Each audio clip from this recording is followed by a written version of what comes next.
Buenas tardes.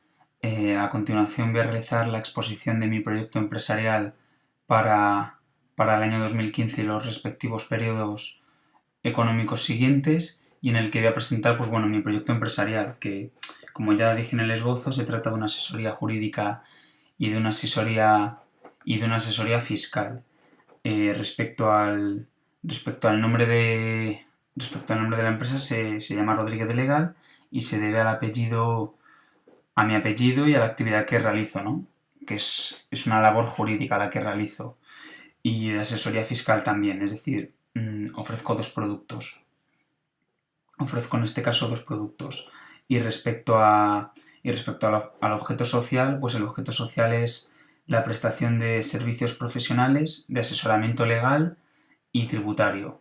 El domicilio y la sede social radica en Paseo de la Habana número 34, en la ciudad de Madrid, en la provincia de Madrid, y en la Comunidad Autónoma de Madrid.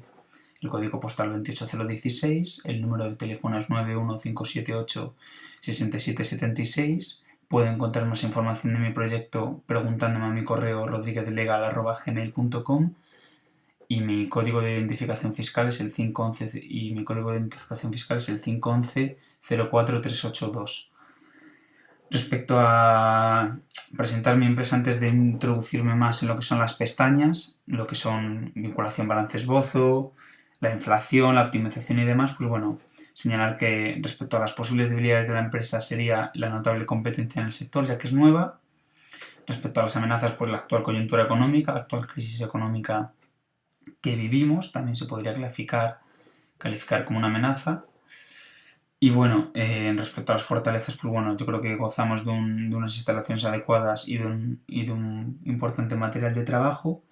Y respecto a las oportunidades, posibilidad de fusionarme con otros despachos en el futuro y con otras sociedades en el futuro. Respecto a los productos, ofrecemos dos tipos de servicios, ¿no? Que luego, calcularemos sus precios, su venta en el eje de ventas estadístico, eje de ventas estimadas, eje de ventas requeridas. Que es un producto que es el producto A, que es asesoramiento fiscal, es decir, gestionamos el cumplimiento de las obligaciones fiscales de nuestros clientes y lo que incluye declaraciones del impuesto de sociedades, del IRPF, liquidaciones trimestrales de IRPF y demás, con el fin de conseguir un importante ahorro fiscal. Ese es uno de nuestros productos, con su precio determinado, y otro es la asesoría legal respecto a temas mercantiles de sociedades. Presentada a la empresa, la cual voy a constituir mediante la forma jurídica de sociedad limitada, por lo que el capital mínimo tendrá que ser de 3.000 euros, como vemos aquí. Presentada a la empresa, me voy a disponer a lo que es presentar en profundidad el proyecto. La primera pestaña sería la vinculación de balances-esbozo. La primera pestaña que vamos a analizar sería la vinculación balance-esbozo, y aquí podemos observar cómo tenemos el periodo 0, el balance inicial, periodo 1, periodo 2, periodo 3, periodo 4, y que se identificarían con los años 2015, 2016, 2017, 2018, así respectivamente. Pues bien, en la pestaña vinculación balance-esbozo se ve mi proyecto de empresa durante este año y los 3 siguientes, ¿no? Durante los 4 años siguientes. Aquí tenemos el activo, tenemos el pasivo y tenemos el patrimonio neto, y también tenemos la cuenta de resultados con los correspondientes ingresos y con los correspondientes gastos. Nuestra sociedad, como ya hemos dicho, es una consultoría, una asesoría jurídica y fiscal con dos tipos de productos, y por lo tanto no es una empresa de bienes y servicios que se dedica a producir bienes y servicios. Debido a que es una empresa de servicios, que es una asesoría jurídica y legal, nuestro activo fijo tiene que ser inferior al activo circulante. Si, por ejemplo, me dedicase a producir coches, mi activo fijo tendría que ser superior al circulante, pero no. Aquí nuestro activo circulante tiene que ser superior al activo fijo, ya que es una empresa de servicios.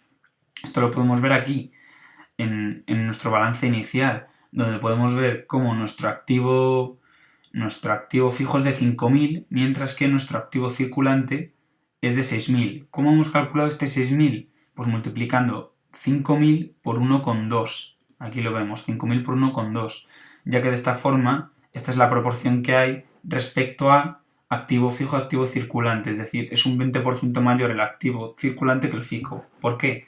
Porque es una empresa de servicios, que ofrece un servicio, una asesoría jurídica legal, con dos tipos de productos, asesoría fiscal y asesoría jurídica. Pues bien, por este motivo, como nosotros nos dedicamos a ofrecer servicios, las instalaciones técnicas no tienen que ser muy numerosas, ¿no? Y por lo tanto nuestro activo circulante es superior al activo fijo. Por eso la celda D11 será superior, la celda D12, perdón, será superior a la celda D16, C16, perdón, será superior a la celda D5.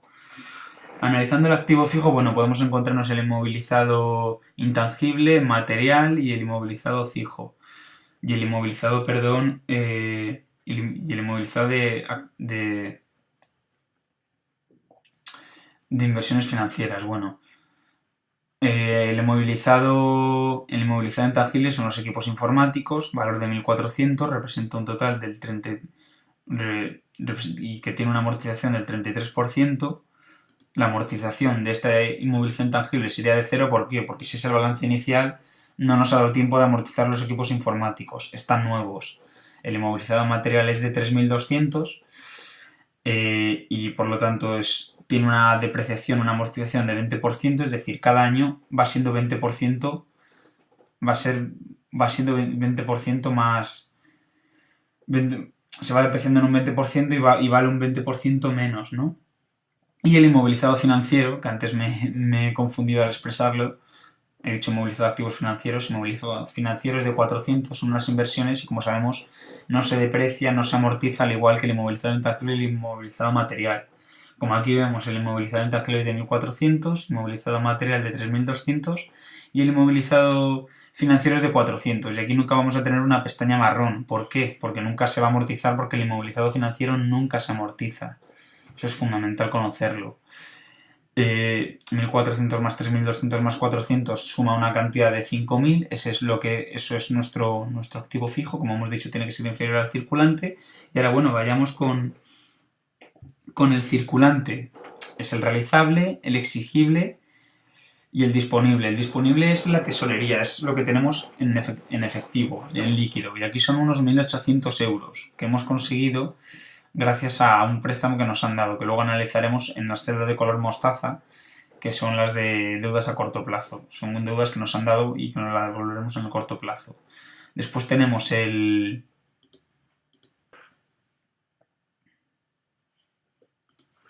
Después tendremos el exigible, que es 3.000, y tendremos el realizable, que es 1.200.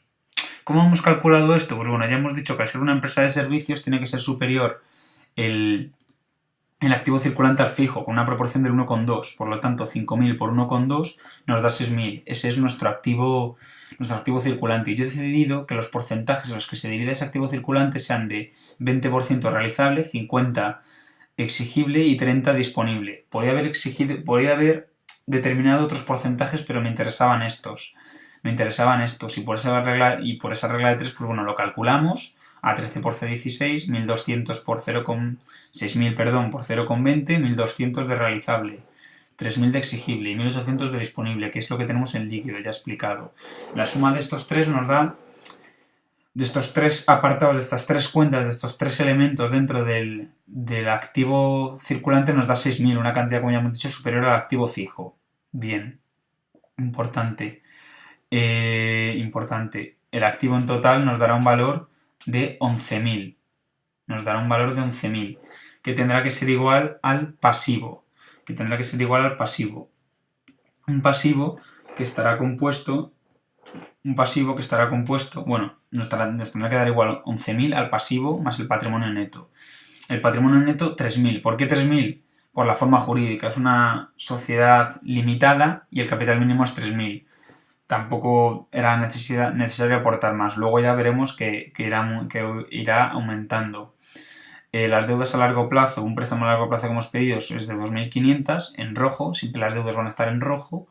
Y bueno, el tipo de interés es del 10%. El tipo de interés, el coste de la deuda a largo plazo. Luego lo utilizaremos, será importante observarlo. Luego, ello nos da una cantidad de 5.500 y luego tenemos, bueno, es una cantidad de 5.500 que es la siguiente, que es la de las deudas a corto plazo. La cantidad lo que es el patrimonio neto más el pasivo a largo plazo nos da una cantidad de 5.500, igual a la cantidad del pasivo a corto plazo, que son las deudas que he pedido y que tengo que devolver en un ejercicio económico, no puedo devolverlas en más tiempo. Tenemos los proveedores, y las deudas a corto plazo. Las deudas a corto plazo tienen un coste de la deuda de 4,5, es decir, 4,5% es el tipo de interés de las deudas a corto plazo. Lo que me han prestado tengo que devolver en poco tiempo. Luego con esto, con el coste de los recursos propios, el coste de las deudas a largo plazo y el coste de las deudas a corto plazo, podremos obtener un coste medio ponderado. Sí. Bueno, el pasivo circulante, como hemos dicho, está en color mostaza. Nos da una cantidad de 5.500 y el pasivo más el patrimonio neto daría 11.000. Esto es un principio básico de la contabilidad, ¿no? De un sistema de doble partida. El activo tiene que ser igual al patrimonio neto más el pasivo. Es algo que, como veremos, se irá repitiendo en el resto de ejercicios económicos.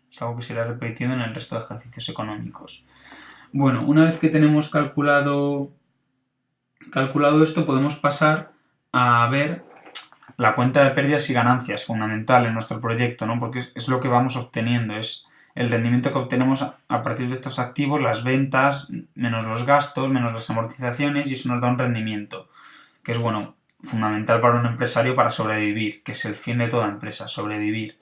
Pues bien, es un primer año, no tenemos muchos clientes y hemos fijado unas ventas de 12.000 euros, unos gastos de personal de 8.300, con unas cuotas de amortización de 462 y 640 para el inmovilizado intangible y el material. ¿De dónde sale esto? Como vemos, esto sale de D6 por C6 y esto de D8 por C8. ¿Por qué? Porque aquí multiplicamos el valor del inmovilizado intangible de nuestros ordenadores por la depreciación que sufre por la cuota de amortización del 33%, que nos da un 462. Y eso lo computamos dentro de la cuenta de resultados. Después, 20% es el inmovilizado del material, pues que nos da un 640, y aquí lo computamos. Todo ello nos da unos gastos antes de intereses, es decir, el gasto de personal más las cuotas de amortización de inmovilizado intangible y material, nos da unos gastos de intereses de 9.452, que es la suma de esto que tenemos aquí. Por tanto, nos dan unos resultados antes de intereses de 2.548, algo que será fundamental para luego calcular la rentabilidad económica, ya que esto es muy importante. El resultado antes de intereses es muy importante para calcular ciertos ratios de rendimientos de activo y demás. Después aquí tenemos los gastos financieros de las deudas a largo plazo y a corto plazo, que bueno, esto es muy sencillo de calcular. ¿De dónde sale este 250? Pues si nos han prestado 2.500 a largo plazo con un coste de la deuda a largo plazo del 10%, 2.500 por 10%, pues 250. Y de aquí tendríamos los gastos financieros a largo plazo. Después tendríamos aquí los gastos financieros a corto plazo. ¿Qué serían? Pues bueno, en la celda de color mostaza, las deudas a corto plazo por su correspondiente tipo de interés a corto plazo. 2.000 por 4,50 dividido entre 100, 90 euros, que serían los gastos financieros a corto plazo, los intereses por lo que nos han prestado a corto plazo y que tendremos que devolver a corto plazo junto a lo que nos prestaron. Esto hace unos gastos financieros de 340, derivados de la suma de estas dos celdas, de L15 y L16, 250 más 90, 340, y ya aquí podemos obtener el resultado después de intereses, que es básicamente el beneficio. Serían 2.548 menos los gastos financieros. Bueno, esta celda en color marrón sería el resultado después de intereses. Un resultado después de intereses muy importante, ya que de aquí habrá una cuota que se destina a las reservas y que vaya dedicada al ejercicio siguiente. Y es que aquí lo tenemos, por ejemplo. Hemos obtenido un resultado después de intereses de 2.208. Y de aquí vamos a dedicar un total de 20% a las reservas. Pues 20% por 2.208 nos da lugar a 441 que dedicaremos a las reservas y que integraremos en el patrimonio neto de ejercicio económico posterior. Y así sucesivamente. Por ejemplo, luego vemos que nuestra cuenta de resultados va aumentando. Aquí, por ejemplo, aumentan las ventas. Ya tenemos clientes, tenemos un negocio más asentado en el sector, aumentan los gastos de personal ya que tendremos que contratar a más empleados, pero bueno, nuestros importes de cifra de negocio será de 50.000 euros menos 35.000 aproximadamente, pues bueno, acabaremos teniendo un resultado después de intereses de 37.000 y así sucesivamente. De ahí dedicaremos dinero a reservas y demás, y demás. Luego vamos a centrarnos en esta parte de la hoja, porque ahora con toda esta estructura que hemos calculado de balance, cuenta de pérdidas y ganancias y demás, podemos obtener la rentabilidad económica, la rentabilidad financiera, la renta personal y el valor del empresario. La rentabilidad económica y la rentabilidad financiera es fundamental para convencer a un posible comprador de este proyecto, ya que si un proyecto no es rentable económicamente ni financieramente, la empresa tiene pocas posibilidades de sobrevivir, que como siempre decimos es el fin último y principal de la empresa, sobrevivir. La rentabilidad financiera la hemos calculado aquí, ¿no? En T0, T1, T2, T3, los 4 ejercicios posteriores, y hemos visto que es ascendente y que presenta unas rentabilidades financieras bastante altas y jugosas, 74%, 75% y aumenta el 93% y el 95% en los últimos ejercicios. Aquí tenemos un gráfico de la rentabilidad financiera, cómo se mueve entre el 70 y el 80% en los dos primeros ejercicios de la empresa, y después cómo asciende y se estabiliza en torno al 90% cada año la rentabilidad financiera. Son datos muy, muy, muy positivos. ¿Cómo se calcula la rentabilidad financiera? Pues bueno, la rentabilidad financiera aquí la tenemos, ¿no? K18 partido de F7. ¿Qué es K18? K18 lo tenemos aquí y es el resultado después de intereses. Es el resultado después de intereses dividido de F7. ¿Y qué es F7? F7 es el capital social, el patrimonio neto. El patrimonio neto, por lo tanto, si dividimos el resultado después de intereses, que es 2.208, entre 3.000 y lo multiplicamos por 100, es decir, dividimos el resultado después de intereses entre el patrimonio neto, podemos obtener el rendimiento después de intereses que genera cada unidad del patrimonio neto, y eso es la rentabilidad financiera básicamente, y eso lo multiplicamos por 100. Luego vemos que va aumentando, ya que por ejemplo aquí sería 37.000, ¿entre qué? 37.000 entre 3.000 de capital social más 4.000, más 400, que son las reservas que habíamos sacado de aquí. Y eso es la rentabilidad financiera básicamente. Como vemos, muy positiva, va aumentando año a año y eso es fundamental para la empresa. Eso es fundamental para la empresa. Vamos a continuar y bueno, ahora vamos a calcular lo que es la rentabilidad económica, ¿no? La rentabilidad económica viene aquí, en azulito. Una rentabilidad económica también muy alta. Bueno, el primer año es un 23,16%, en el segundo periodo un 100,44% y en el último año un 100,663%. ¿Por qué aumenta mucho? Porque aumentamos mucho nuestra cifra de negocios, es verdad, porque aumentamos mucho más nuestra cifra de negocios que el gasto de personal que vamos aumentando cada año y de lo que invertimos cada año. En el primer año tenemos unos costes fijos, que es el inmovilizado, la luz, el agua, además, donde desarrollamos nuestro trabajo, ¿no? Tenemos un ordenador, unas mesas, unos escritorios y luego ese inmovilizado lo vamos aumentando, como vemos en otros años, pero aumentamos en mayor proporción nuestro resultado después de intereses y eso permite aumentar nuestra rentabilidad económica, porque la rentabilidad económica mide el rendimiento de cada unidad de activo. Si, por ejemplo, yo aumenta mucho más mi rendimiento después de intereses que lo que aumenta mi inmovilizado material, es decir, en vez de una mesa ahora tengo 3, pero en 3 mesas produzco más del triple, mi rentabilidad económica aumentará. Por eso, bueno, como vemos es bastante ascendente, del 23% al 107%, después se estabiliza en torno al 106%, una rentabilidad económica muy, muy, muy alta. Muy alta. Después tenemos aquí, bueno, fundamental, valor del empresario y renta personal. Esto es otra pestaña, pero ya como tengo los datos a mano, hemos decidido que los vamos a calcular ya. Aquí tenemos el valor del empresario y la renta personal. Ambas son ascendentes, como podemos ver a lo largo de los 4 periodos económicos. Fundamental. Para calcular el valor del empresario, primero hay que calcular la renta personal. ¿Cómo calculamos la renta personal de cada año? Como vemos, ¿cómo calculamos la renta personal de cada año? La renta personal de cada año es una diferencia, y es la diferencia entre los gastos antes de intereses de un año y los gastos antes de intereses de otro año.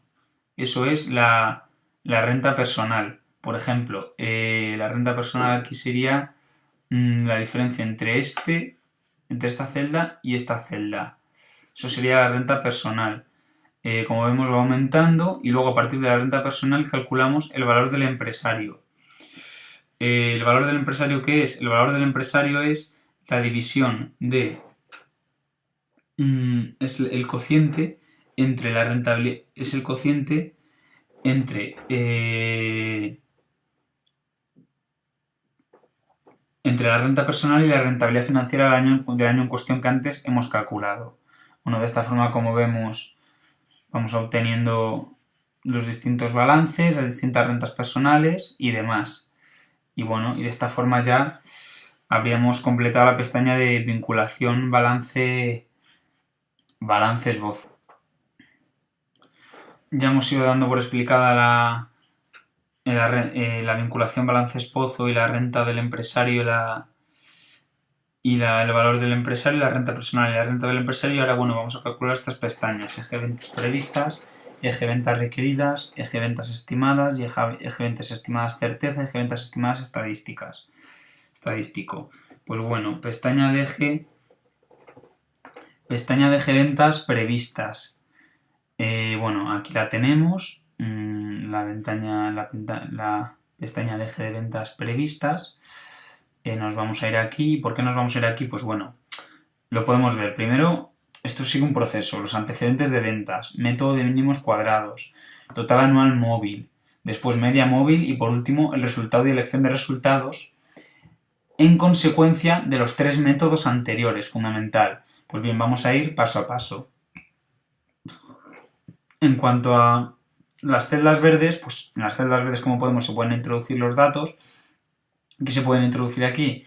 Las ventas por unidades físicas de los dos productos: asesoría fiscal, que es A, asesoría jurídica, que es B. En las celdas rojas no se pueden introducir datos y en las celdas anaranjadas tampoco. Las ventas se han distribuido trimestralmente de la siguiente forma. Aquí las podemos ver. Pues bien, para empezar a calcular dichas ventas, tenemos que tener en cuenta, como hemos dicho, que nuestra empresa tiene dos productos: uno de asesoría jurídica y otro de asesoría fiscal. Y unas ventas previstas para cada producto y unos precios también para cada uno. Aquí los vemos: 400, 410. Los precios los voy aumentando sucesivamente, bueno, porque tengo en cuenta el efecto de la inflación, ¿no? Y básicamente aumenta muy parecido de uno a otro.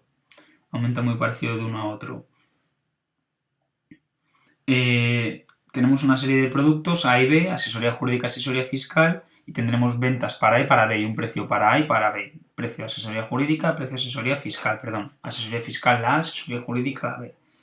Pues bien, las ventas totales será el resultado de multiplicar, como aquí vemos, las ventas por el precio de cada uno de los productos. Estas son las ventas y esto es el precio, y aquí calculamos pues directamente pues lo que son las ventas de cada uno de los productos. Además, las ventas se van a distribuir trimestralmente en los 2 últimos años, de tal forma que se distribuyen entre un 2 y un 17%. De esta forma analizamos el primer método para... Bien. El tiempo es de 4 años y así tenemos las ventas, la media de las ventas, la variancia de las ventas. Bueno, aquí lo tenemos todo. Este es el primer método, el método de los mínimos cuadrados ordinarios. Después hallaremos el método del total anual móvil, aquí está en rosita, y después el método de la media móvil. Después, aglutinando las estimaciones pesimistas, optimistas y modales, calculamos ya lo que son las ventas previstas. Bueno, aquí tenemos las ventas, aquí tenemos la media del tiempo, aquí tenemos la varianza de las ventas, aquí tenemos la varianza de las ventas, una multiplicación de media del tiempo por varianza de las ventas, y aquí la media del tiempo al cuadrado. Lo tengo bien indicado todo aquí y todo dispuesto y todos los datos. Pues bien, de esta forma se obtiene el método de los mínimos cuadrados ordinarios. Y bueno, como podemos ver, tenemos una función que es lineal, a más b por t, y para ello tenemos que calcular los valores de a y de b.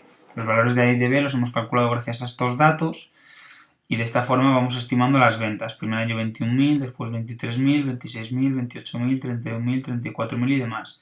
Y esto es las ventas por el método de mínimos cuadrados ordinarios. Aquí tenemos el peso con que se distribuyen las ventas en cada trimestre y un índice de estacionalidad. Y para desglosar trimestralmente la previsión de ventas, pues lo tenemos mediante el ajuste de una recta. Bueno, aquí pues esto es el cálculo, ¿no? Calculamos la variable b, que es la división entre S36 y T36. S36 la tenemos aquí y T36 la tenemos aquí. Entonces, la división de la media por varianza entre la media del tiempo al cuadrado, 35 entre 10, nos da b, fundamental para calcular la función lineal de las ventas previstas, que como podemos ver son ascendentes durante los distintos ejercicios económicos. Hemos hecho una proyección hasta 6 años, a pesar de que nuestro proyecto es para 4. Después tenemos A, y el cálculo de A pues lo tenemos aquí, P38 menos la multiplicación de O44 por O38. ¿Qué es P38? Pues P38 lo tenemos aquí. Son las ventas. P38 son las ventas promedio de los 5 ejercicios económicos. Después calculamos estos dos números, estas dos variables, B y A, y calculamos la función de las ventas, que como podemos ver es ascendente. Después tenemos otro método, que es el método del total anual móvil. Este es el segundo método que vamos a calcular, el que vamos a realizar para calcular el eje de ventas previstas. Primero tenemos el método de mínimos cuadrados ordinarios, después media móvil y después seleccionamos el resultado. Pues bien, el método del total anual móvil, el TAM, como vemos, nos da una función lineal también ascendente, al igual que en el método de mínimos cuadrados ordinarios. Y bueno, este método consiste básicamente en la división de las ventas de cada año trimestralmente. Antes lo hacíamos anualmente, ahora dividimos cada año en trimestres, en 4 trimestres. Y de esta forma dividimos las ventas de cada año trimestralmente. Volveremos a calcular aquí, como vemos, la varianza, la media con sus respectivas multiplicaciones. Aquí tenemos la varianza de la media de las ventas, una multiplicación varianza media de ventas por media del tiempo, y bueno, y la media del tiempo al cuadrado. Nos dan unos cocientes, volvemos a calcular antes el B y el A, como vemos aquí B se obtiene de igual forma, es el cociente entre este operando, 13,50 entre 10. El tiempo, o sea, la media del tiempo por la varianza de las ventas dividido entre la media del tiempo al cuadrado, que nos da 1,35. A lo calculamos de similar forma a como hemos hecho antes. Básicamente lo mismo, ahí lo tenemos, A73 menos Z73 por Z78. Y bueno, otra vez obtenemos una función lineal. Aquí la característica de este método, como ya hemos dicho, total anual móvil, es que es por trimestres, y una función lineal que es ascendente también a lo largo de los distintos periodos económicos. Y sacamos el total, haremos un promedio y volveremos a sacar otras ventas. Ya tenemos dos métodos hasta entonces, los dos nos dan una función lineal ascendente, el método de los mínimos cuadrados y el método del total anual móvil. Después tenemos el último método antes de proceder a realizar los resultados y la elección de los mismos, de los resultados. Y es el método de la media móvil. Este método de la media móvil, al igual que ocurría con el método del total anual móvil, se realiza también dividiendo los años en trimestres. Al haber calculado los trimestres del año anterior, obtendremos sus datos y volveremos a hacer la varianza. Como vemos, son datos parecidos a los del año anterior. Y volveremos a hacer las mismas operaciones que antes. Volveremos a hacer la varianza de las ventas, la media del tiempo, la multiplicación de la media del tiempo por la varianza de las ventas y el tiempo y la media del tiempo al cuadrado. De esta forma, como vemos, volveremos a obtener dos variables, B y A, fundamentales en nuestra ecuación, como era en los mínimos cuadrados ordinarios. B es igual a 0,54 y aquí podemos ver cómo se calcula. Básicamente es 8,07 entre 15, es decir, el cociente entre la media del tiempo por la varianza de las ventas partido de la media del tiempo al cuadrado. De esta forma también calculamos A, que es 4,49, de forma similar a como hacíamos antes. Otra vez, al igual que sucede en el método de mínimos cuadrados ordinarios y del TAM, en la media anual móvil obtenemos una función lineal ascendente. Y bueno, eso es todo. Luego pasamos a otro apartado que es, como vemos aquí en rosita, resultados y elección de resultados. Aquí lo que hacemos es aglutinar los 3 métodos anteriores y elegir uno. Tendríamos una estimación pesimista, una modal y una optimista. En este caso aquí, la pesimista sería el primer método que empleamos, el método de los mínimos cuadrados ordinarios. Y la optimista sería la media móvil. Entonces nosotros lo que tendremos que hallar es una estimación modal. Para ello sumamos la estimación optimista y la pesimista, dividiéndola entre 2 para obtener la esperanza. Y bueno, pues realmente en resumen esto lo hemos calculado así, ¿no? En primer lugar calculamos el método de los mínimos cuadrados ordinarios. Para ello habrá que calcularlo para nuestro periodo de 4 años y partiendo de unas ventas recogidas anteriormente en una medida del tiempo, una media para cada año, una media para las ventas de cada año y finalmente el producto de las medias al cuadrado, y de todo ello obtengo el total. Así obtendremos los totales y obtendremos la función. Ventas es igual a más B por T. Y bueno, como ya hemos dicho, A se obtiene de la resta de la media total respecto de el producto B, es el total de la media del tiempo, y A y B, se obtiene multiplicando el total de la multiplicación de todos los años de las medias del tiempo por las medias de las ventas y dividido todo ello del producto de las medias del tiempo al cuadrado. Aquí lo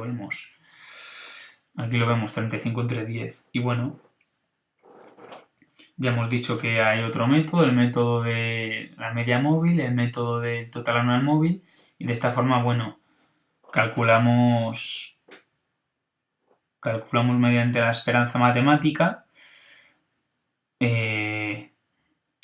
dividiendo la suma de la estimación optimista más la pesimista entre 2, es decir, dividiríamos la suma de las ventas que nos daban los mínimos cuadrados ordinarios, sería ventas dadas por los mínimos cuadrados ordinarios, que es la estimación pesimista, más las ventas dadas por la media estimación para el medio móvil anual, que es la estimación optimista, entre 2, y nos daría, aquí vemos 24.000. Aquí lo vemos 24.000, que es básicamente 17.000 más 32.000 entre 2. 34.000, que sería 20.000 más 48.000 entre 2. 45.000, que sería 23.000 y pico más 68.000 y pico entre 2. 64.000, que sería 27.000 más 100.001 entre 2.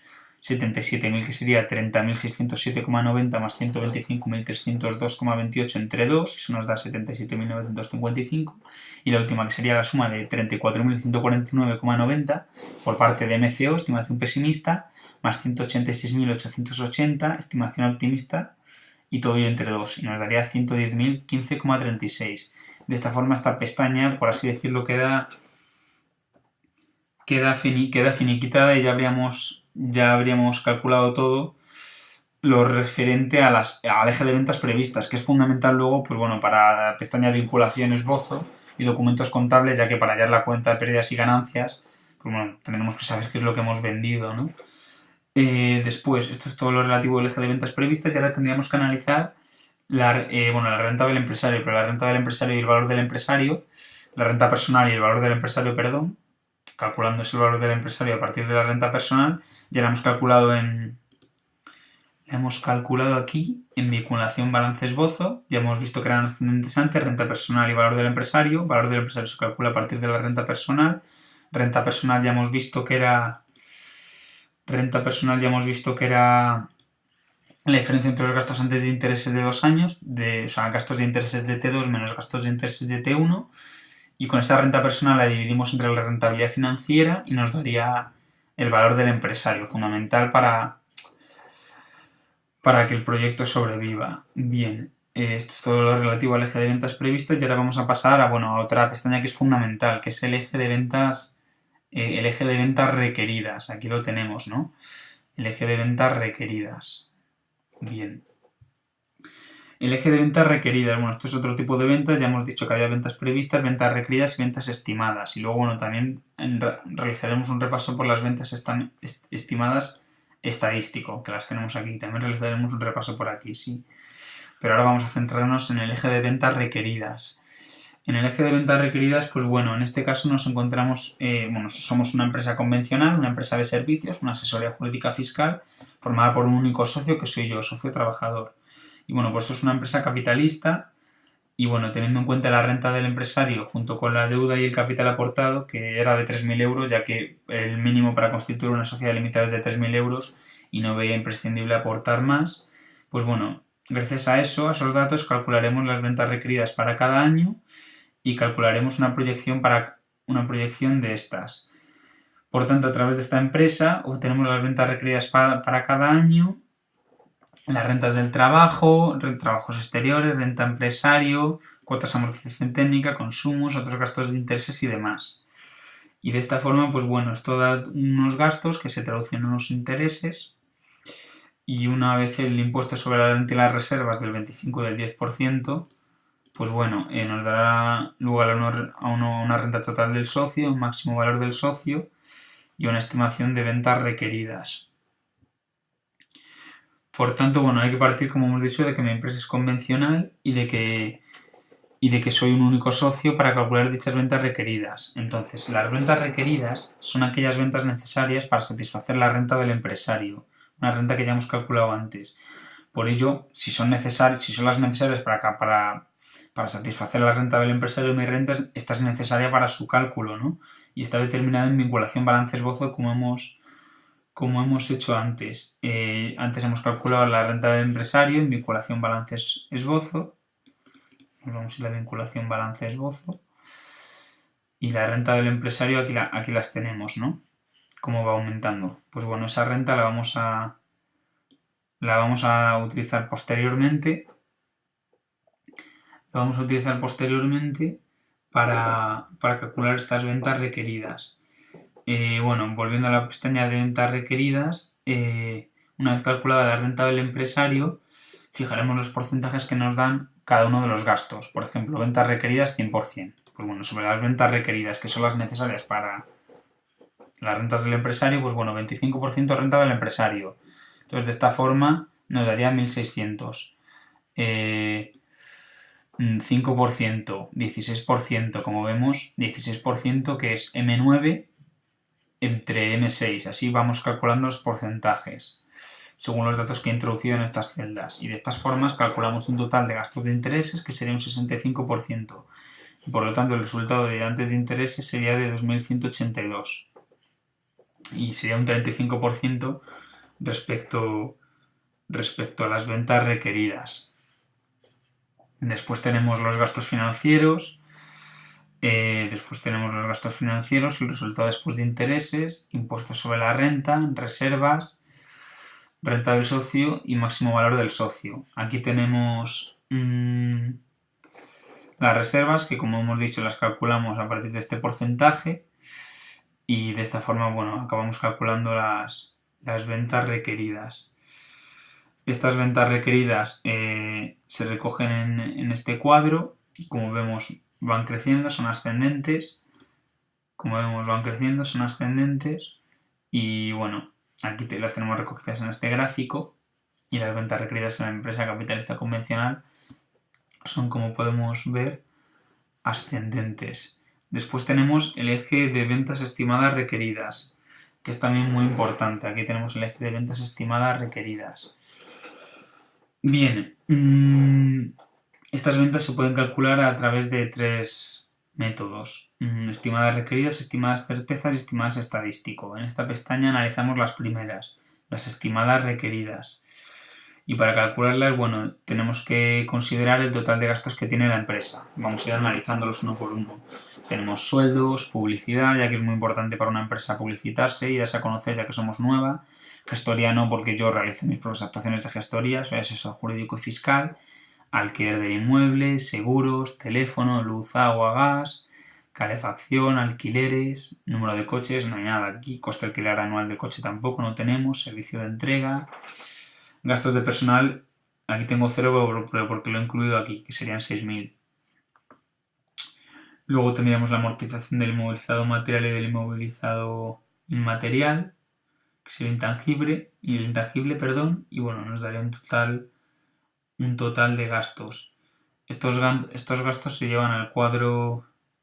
Estos gastos se llevan al cuadro de las ventas estimadas para sufragarlos. Y bueno, cada año aumentarán en un porcentaje. Y en la celda C9 y C10, pues son dos fórmulas de cálculo de las ventas, como podemos ver. Son dos fórmulas de cálculo de las ventas. Aquí tenemos restando G3 menos C3 dividido entre G2 menos C2, es decir, G3 menos C3 son las ventas estimadas hasta la cuota de mercado a la que se aspira del año 2019 menos la del 2015, los 4 años que dura nuestro proyecto. Todo ello dividido entre G2 menos C2, que serían el número de años, es decir, 43.200 entre 31.000 dividido entre 4, que es lo que dura nuestro proyecto. Aquí tenemos otro método que sería C3 menos C9 por 1, que es C3. C3, como hemos dicho, son las ventas estimadas hasta la cuota de mercado a la que expiramos y sería de 31.000 euros menos C9 por 1. Y esto, que es lo que hemos calculado previamente, esto nos daría un resultado de 27.979,78. Pues bueno, aquí vemos cómo crecen las ventas estimadas hasta la cuota de mercado a la que se aspira. Hemos sacado este gráfico a partir de estos datos, de las ventas estimadas hasta la cuota de que se aspira. Vemos que va aumentando sucesivamente de 31.000, entre 33.500 a 35.960,8, a 38.900,7 y a 43.200. Y bueno, podemos ver que sigue una línea fundamentalmente ascendente, ¿no? Sigue una línea fundamentalmente ascendente. Luego podemos pasar a ver el eje de ventas estimadas certeza. El eje de ventas estimadas certeza lo tenemos aquí. Bueno, como podemos ver es una representación aproximada de la vinculación balance-esbozo. Y bueno, para ello tendremos que utilizar la TD Student, que la tengo por aquí. Aquí tengo la TD Student. Tendremos que utilizar esta tabla de la TD Student para hallar el eje de ventas estimadas certeza. Pues bueno, tenemos diferenciados dos productos, el producto 1 y... un momento... y el producto 2, y en la pestaña de aquí tenemos los datos de la TD Student. Y así se calculan las ventas que podemos ver en la pestaña G54. Y... perdón, me acabo de confundir porque estaba hablando del eje de ventas estimadas estadístico. Vamos a calcular mejor casi el eje de ventas estimadas estadístico, que era del que estaba hablando, y es para el que se utiliza la TD Student. Para el eje de ventas estimadas certeza no se utiliza la TD Student. Ha sido un lapsus, disculpe. Bueno, pues aquí tenemos la TD Student que utilizaremos para este eje de ventas estadístico. Aquí la tenemos, los intervalos de nivel de confianza, intervalo de confianza, los números de grado de libertad. Pues bien, aquí tenemos el eje de ventas estimadas estadístico, que es para el que utilizamos la TD Student. Aquí vemos que, bueno, que ambas, este es el eje de ventas estimadas 1 y este de estimadas 2. Esto se refiere al producto de asesoría fiscal y este al producto de asesoría jurídica. Como vemos, sigue una línea ascendente y eso es todo lo que podemos decir respecto al gráfico. El gráfico lo hemos sacado obviamente de estos datos, de estas celditas en marrón, que es lo que hace que vaya aumentando, ¿no? Aquí vemos cómo se ha calculado y bueno, vemos cómo se ha calculado las distintas ventas estimadas del eje de ventas estimadas estadístico y para ello, bueno, en este cuadro vemos los dos productos, producto 1 asesoría fiscal, producto 2 asesoría jurídica y hay un producto que tiene mayores ventas que otros. Pues bueno, aquí vemos cómo obtenemos estas ventas que van aumentando y esto va reflejado en el gráfico, primero 297, 300, 320, 345 y 410. ¿Cómo se calculan? Pues bueno, aquí lo podemos ver en la celda marrón. I52 más I53 elevado a un medio. ¿Qué es I52 y qué es I53? Pues bueno, como podemos ver, I52 y I53 son estas pestañas que hacen referencia a K51 y a K52 elevado a 2. De esta forma vamos obteniendo las distintas ventas estimadas estadístico y aquí podemos ver cómo el procedimiento es el mismo para el producto 2. W52 más W53, W52 lo vemos aquí, más W53. Estos valores, como vemos, los hemos sacado de la T de Student y de esta forma vamos calculando el eje de ventas estimadas estadístico. Bueno, estas operaciones se realizarán así para el resto de ventas y de productos y vamos observando que van aumentando: 47, 50, 56, 65 y 67. Aquí aumenta de 310 a 320, a 345 y a 410. Y de esta forma, bueno, tenemos calculadas el eje de ventas estimadas estadístico. Ahora vamos a pasar a calcular la pestaña de documentos contables. Bueno, aquí continuamos otra vez, vamos a ir a por otra pestaña, que es la de documentos contables. La voy a buscar, a ver dónde está. Documentos contables. Aquí tenemos a documentos contables, bien. Documentos contables, bueno, aquí como podemos ver tenemos otra vez un balance con un activo no corriente, con un activo corriente que suman 11.000, que suman 11.000 como podemos ver aquí. Bueno, aquí hay un error, lo voy a corregir. Aquí hay un error, es 11.000. Es 11.000, que es lo que tenemos aquí. Aquí está hecha la suma del activo corriente más no corriente, es 11.000. Era un dato que estaba fallido, disculpe. Bueno, pues aquí tenemos el activo no corriente, que es 5.000, como ya hemos dicho, como hemos calculado antes en vinculación balance esbozo, pues es 1.400, como podemos ver en vinculación balance esbozo. ¿Dónde estás? Como podemos ver, es 1.400, 3.200, los datos son los mismos, así que tampoco hay que incidir mucho en ello, ¿no? Tenemos una inmovilización tangible de 1.400, una inmovilización material de 3.200, que es un activo, y luego tenemos inversiones, activo financiero, son un inmovilizado financiero que nos amortiza y que son inversiones financieras a largo plazo, y luego tenemos un activo corriente que es el disponible, el realizable y el exigible. Todo ello nos da 5.000 más 6.000, 11.000 el activo. El patrimonio neto y el pasivo, por lo tanto, debido al principio de identidad contable, también es 11.000. Y como podemos ver, pues bueno, 5.500 pasivo corriente, patrimonio neto 3.000, pasivo no corriente 2.500. Pues bien, hay que decir que el patrimonio neto es lo marrón, el pasivo a largo plazo es lo rojo y las celdas que vemos es el pasivo corriente.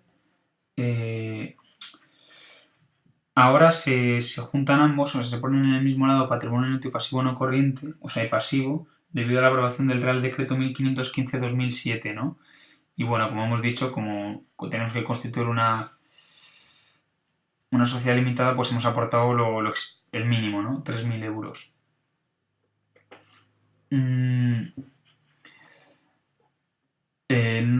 No creo que sea necesario comentar mucho más del balance porque es el mismo que vinculación balance esbozo, pero sí de los ratios. Sí vamos a comentar de los ratios porque, bueno, aquí como podemos ver tenemos un montón de ratios calculados en base al balance, ¿no? Aquí vemos el balance, aquí vemos los ratios y vemos un montón de ratios calculados.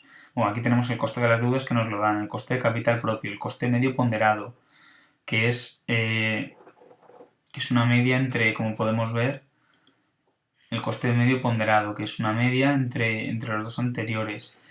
Tenemos ratios de equilibrio financiero a corto plazo, de tesorería ordinaria, de equilibrio financiero a largo plazo, también llamado firmeza. Pero bueno, hay un montón de ratios. Decir básicamente que hay unos cuantos tipos de ratios. Están los estáticos y los dinámicos. En los ratios estáticos, los ratios estáticos son los que se derivan del análisis del balance. Y los ratios dinámicos son los que se derivan del análisis de la cuenta de pérdidas y ganancias, que la tenemos por ahí. La tenemos aquí, la cuenta de pérdidas y ganancias, 12.000, como nos daba en el primer año. Entonces Entonces están los ratios estáticos y los dinámicos. Estáticos derivados del análisis del balance y dinámicos derivados de la cuenta de pérdidas y ganancias. Nos vamos a quedar fundamentalmente con 3 ratios que son los más importantes, ¿no? Uno de ellos es el ratio de garantía, que lo que hace es comparar el activo con el pasivo. Es decir, si tuviésemos un pasivo superior a un activo y este ratio nos diese menos de la unidad, pues estaríamos... pues lo tendríamos bastante difícil, ya que no podríamos cubrir todas nuestras exigibilidades. Este ratio compara el activo con el pasivo y por lo tanto lo voy a buscar. Voy a buscar dónde está. Activo con pasivo. ¿Dónde está el ratio? El ratio de garantía que compara activo con pasivo. Bueno, aquí tenemos uno que compara activo con recursos propios, con recursos ajenos. Aquí lo tenemos. El ratio de solvencia, bueno, de garantía. Es superior a la unidad y por lo tanto la empresa es solvente y tiene posibilidades de sobrevivir, que es el fin último de la empresa, es el principal fin de la empresa. Como podemos ver, el activo que es 11.000 es superior al pasivo, porque el pasivo es 2.500 más 5.500, el pasivo es 8.000, el activo es 11.000, 11.000 entre 8.000 es superior a la unidad. La empresa tiene grandes posibilidades de sobrevivir. Otro ratio importante es el ratio de liquidez, que es el cociente entre activo a corto plazo circulante y pasivo circulante a corto plazo. Pues bien, ese ratio lo tenemos aquí, que es de equilibrio financiero a corto plazo o de liquidez. Aquí lo tenemos, distancia a la quiebra, indica la capacidad de hacer frente a las obligaciones.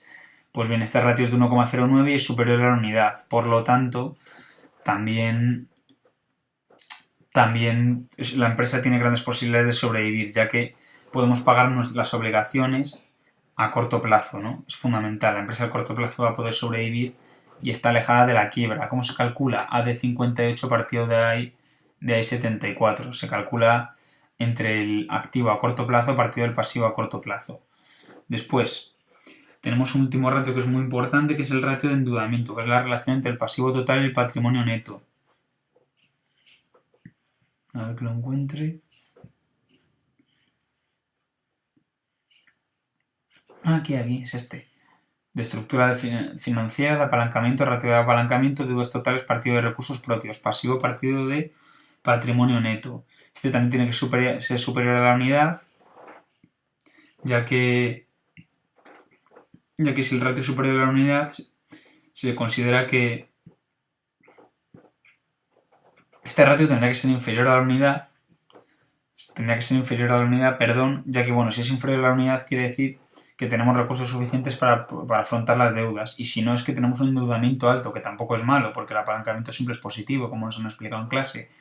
Y bueno, aquí en este caso, como podemos ver, es superior a la unidad, ya que el pasivo no corriente es 2.500, 5.500 el pasivo corriente, hace un total de 8.000, 8.000 de 3.000 es superior a la unidad.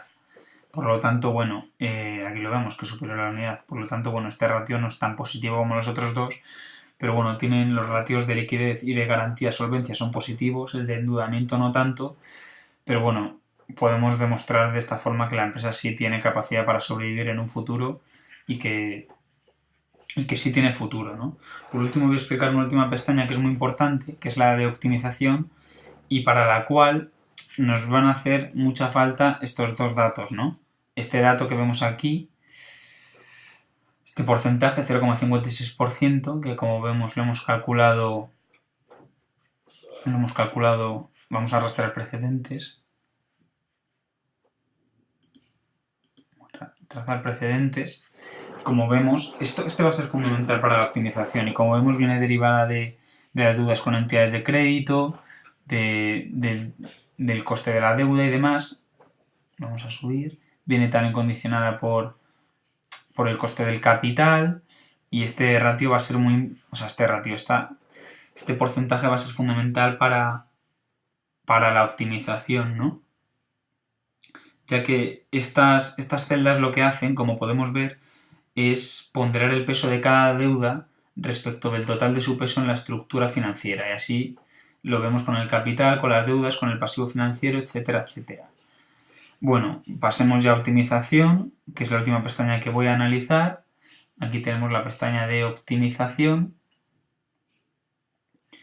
Y bueno, respecto a la pestaña de optimización, vamos a continuar y bueno, vamos a hablar de la optimización, ¿no? Como podemos ver, pues bueno, respecto a Z3, desde Z3 a E3, toda esta zona constituyen pues bueno, unos datos que son coste de recursos propios, coste de la deuda y coste medio ponderado. Estos datos, como podemos ver, están vinculados a la pestaña de documentos contables. Y aquí están calculadas una serie de operaciones. El coste marrón es el coste, o sea, las celdas marrones es el coste de recursos propios, celdas rojas es el coste de la deuda y bueno, la gris es el coste medio ponderado, es decir, pondera ambos, el de recursos propios y el de la deuda. Por lo tanto, dichas celdas son la rentabilidad que exige el accionista, mientras que las celdas de color rojo serían el coste de la deuda a largo plazo, que serían la rentabilidad que exigen los proveedores. Del mismo modo, la fila en 13 en gris, ya hemos dicho que es el coste medio ponderado y, como hemos dicho, es K99 el primer año y el resto va variando. K99, que lo hemos sacado de la celda de documentos contables, de la pestaña de documentos contables, que es el coste medio ponderado que habíamos hallado a partir del coste de las deudas y del peso que tienen las deudas en el balance respecto al total de las deudas. Lo que vamos a contrastar, por tanto, en esta pestaña de optimización es la viabilidad de los dos proyectos, el proyecto 1 y el proyecto 2, a partir de la autofinanciación que es capaz de generar la propia empresa, es decir, que los flujos que sean generados por los proyectos los flujos que sean generados por los proyectos y según las necesidades que tenga la propia empresa. Esta relación la podemos ver en un rango determinado, que es el de Z182,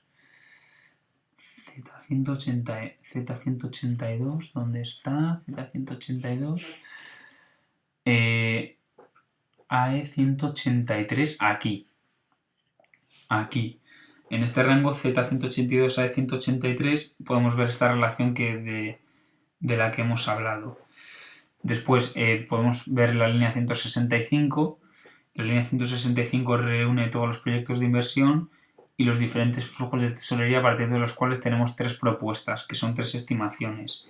La primera propuesta se trata de una simple estimación por una regla de 3 que está en el rango Z56 a E56. Subimos a Z56 a E56, aquí lo vemos, esta es la estimación. Lo sacamos de documentos contables, como vemos. Esta pestaña está muy vinculada íntimamente a documentos contables. Y bueno, en color azul verdoso podemos encontrar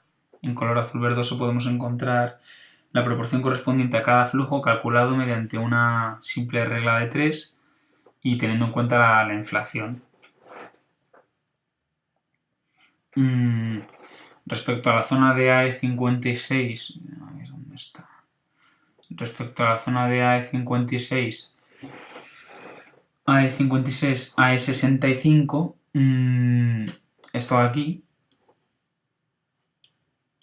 AE56, AE65, encontramos el resto de flujos que generarían los correspondientes proyectos en los diferentes años, estando actualizados en nuestro último momento de nuestro horizonte temporal, que sería el cuarto año porque nuestro proyecto dura 4 años. Si subimos a la celda Z17, aquí, Z17. Si subimos a la celda Z17 hasta la celda H44, es decir, esto de aquí que estoy sombreando, aquí, las celdas que están en azul oscuro son las diferentes tiers de los proyectos de inversión. Por ejemplo, vamos a pinchar en una. El TIR de un proyecto de inversión. Estas son lo podemos ver, TIR de Z56 hasta E56 de los diferentes proyectos de inversión. Y en la línea 74 más abajo, encima de los de color fucsia, sí, aquí, encontramos las diferentes necesidades de financiación para acometer los diferentes proyectos. Y la línea 76 aquí. En la línea 76 encontramos el remanente de necesidad y capacidad de financiación de los diferentes proyectos. Bien, ya nos queda menos de optimización. Y bueno, la segunda propuesta está referida al rango de Z118, ¿dónde lo tenemos?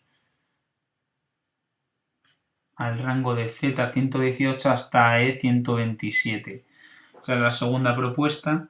Y bueno, de color fucsia, como podemos ver, están los... De color fucsia están los diferentes flujos de los proyectos actualizados a dicho momento en el tiempo, y en la celda Z135 tenemos el coste de las reservas que podemos ver en documentos contables.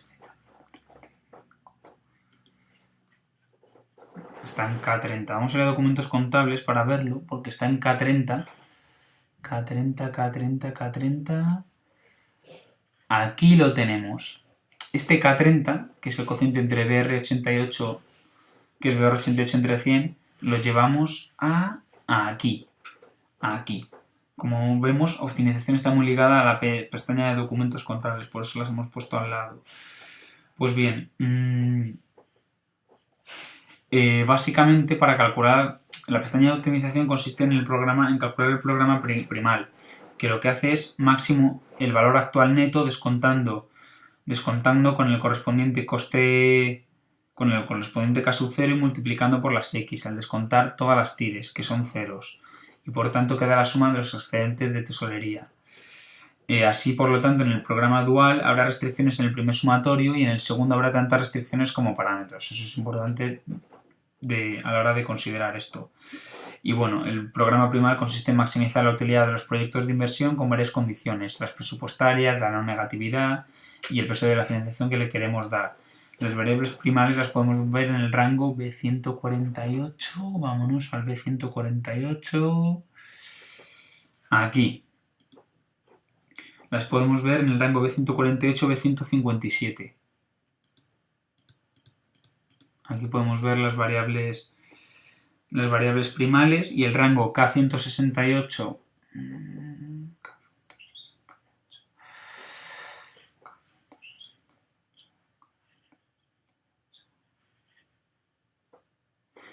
Sí, y ahí veríamos las variables primales, vale. Bueno, respecto en la celda Z148, ¿dónde está Z148? Sí, en la celda Z148, pues bueno, podemos ver, la celda Z148, en el rango Z148 AE158, lo que podemos ver es, pues lo podemos comprobar, ¿no? Estaría aquí. Después, bueno, vamos a pasar a hablar de las variables duales. Las variables duales y bueno, que está relacionada con el programa dual, y para ello, bueno, vamos a ir lo hemos calculado a través del solver. Vamos a ir a la celda Z141,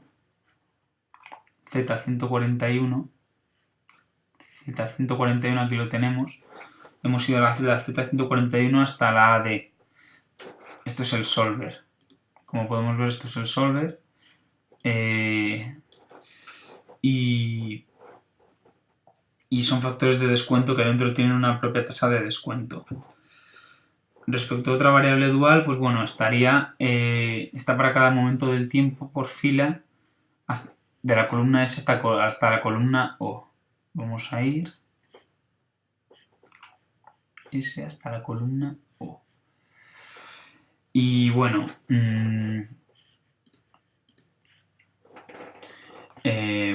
como estaba diciendo, pues bueno, esta es la pestaña de optimización y bueno, lo fundamental aquí, como tengo que abreviar porque son 45 minutos, y creo que me he pasado del tiempo, podría estar explicando optimización un montón de tiempo, pero creo que es necesario abreviar para no pasarme del tiempo. Y bueno, lo básico, la idea fundamental es que tiene que haber una relación entre la TIR del conjunto de proyectos acometidos, aquí los vemos, y una relación entre la TIR del conjunto de proyectos acometidos a los niveles de óptimo del primal y la TIR dentro de los factores ficticios de referencia a los duales. Esta relación estaría explicada por el coste de las reservas, los beneficios no distribuidos y el dinero que me sobra, que le tendría que exigir una rentabilidad mayor. Con todo ello, la TIR de todos los proyectos debe ser mayor que las K. La TIR debe ser mayor que las K. Aquí podemos ver que es mayor que las K, las TIR. O sea, nuestro proyecto sería bastante rentable, ya que contamos con KE, KI, KO, es decir, coste de recursos propios, coste de la deuda y coste medio ponderado. Así que la idea básica de la optimización es que la TIR de nuestros proyectos tiene que ser superior al coste de los recursos propios, al coste de la deuda y al coste medio ponderado. Y bueno, el programa dual permite resolver problemas lineales cuando el número de restricciones es mayor que el número de variables y permite realizar importantes valoraciones económicas de los problemas de programación lineal. De esta forma hemos explicado las pestañas más importantes de mi proyecto empresarial.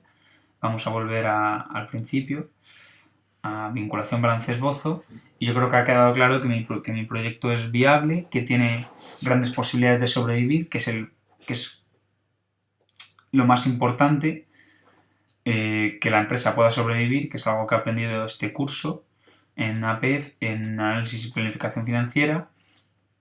Y bueno, por lo tanto podemos decir que los datos que muestro son bastante fiables, que tienen un resultado bastante positivo y que bueno, que demuestran que esta empresa tiene mucho por decir y que el proyecto es bastante atractivo, bastante rentable y que tiene grandes posibilidades de sobrevivir y que se cumple el objetivo de la empresa, que es sobrevivir. Y bueno, y también crea valor, produce beneficio, pero sobre todo sobrevivir. Y bueno, de esta forma, habiendo explicado las cosas más importantes, la renta personal, el valor del empresario, la vinculación balance esbozo, el documentos contables, optimización, las ventas requeridas, damos por terminado esta exposición y bueno, muchas gracias y he aprendido mucho este curso. Gracias. Hola, vamos a continuar con la presentación de nuestro proyecto empresarial, ya que habíamos comentado los ratios, pero en la pestaña de documentos contables y no en la pestaña de los ratios y de gráfico de ratios. Pues bueno, aquí podemos ver distintas estructuras financieras con más capital escriturado en unas que en otras. Y bueno, primero hacer una distinción entre los ratios dinámicos y los estáticos. Los estáticos son los que se obtienen de un documento contable como es el balance, mientras que los dinámicos son los que se obtienen de la estructura de la cuenta de pérdidas y ganancias. Pues bien, aquí vamos a comentar principalmente tres ratios que son muy importantes. Uno de ellos es el ratio de liquidez, que compara el activo circulante con las deudas a corto plazo y que es interesante, nos interesa que sea mayor a 1, superior a 1, como podemos ver aquí que lo es, para que se demuestre que nuestra empresa puede hacer frente a las exigibilidades a corto plazo y que puede sobrevivir, que es el fin fundamental de la empresa. Luego tenemos otro que es el de solvencia o garantía y que compara los activos totales con los recursos ajenos, con las deudas y el exigible. Este también es superior a 1, por lo que quiere decir que en general nuestra empresa puede hacer frente con sus activos a las obligaciones que tenga. Después tenemos el de endeudamiento, que compara las deudas totales con los recursos propios y que es superior a la unidad. Esto es positivo en el sentido de que no tenemos capitales improductivos, pero por otro lado no es muy positivo y es un poco negativo, ya que es bastante superior a la unidad. Aún así, como podemos ver, va disminuyendo con el paso de los años, ya que vamos necesitando menos deudas y vamos manteniendo más o menos los recursos propios, por lo tanto va disminuyendo. Y estos son los principales ratios que comparan distintas estructuras financieras, como podemos ver. Estos ratios vienen representados gráficamente aquí, con las mismas estructuras financieras, como podemos ver. Y bueno, aquí podemos ver cómo vienen representados gráficamente los distintos ratios. Uno, por ejemplo, que compara las deudas a largo plazo con las deudas a corto. Otro, la representación gráfica de otro ratio que compara los recursos permanentes respecto al activo fijo. Un ratio que compara el fondo de rotación con los recursos propios. Otro que muestra cómo el fondo de rotación respecto a los recursos propios se mantiene más o menos estable para esta estructura financiera, mientras que en la otra estructura financiera aumenta. mientras que la otra estructura financiera aumenta y bueno, en distintos ratios, como podemos ratios que son representados aquí gráficamente. Aquí podemos ver, por ejemplo, cómo el valor añadido bruto respecto a los gastos totales se mantiene estable y bueno, estas son las distintas representaciones gráficas de los distintos ratios que hemos visto en esta pestaña para las distintas estructuras financieras. Una es esta y otra es esta. Y con todo ello, pues bueno, ya finalizamos la presentación y el comentario de estas dos pestañas, ratios y gráficos de ratios.